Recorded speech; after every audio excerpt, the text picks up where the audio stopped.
अस्सलाम वालेकुम। मैं हूं उस्मान रियाज खान। इमरान रियाज खान 3 दिन से गायब हैं। सियालकोट एयरपोर्ट से उनको गिरफ्तार किया गया था। मेरी और मेरे वालिदैन की पूरी कौम से अपील है कि आप लोग उनकी आवाज उठाएं।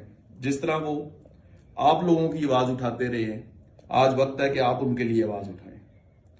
और सोशल मीडिया के ऊपर ज्यादा से ज्यादा पोस्टें डालें उनके लिए आप ज्यादा से ज्यादा आवाज उठाएं, जितनी आवाज उठा सकते हैं।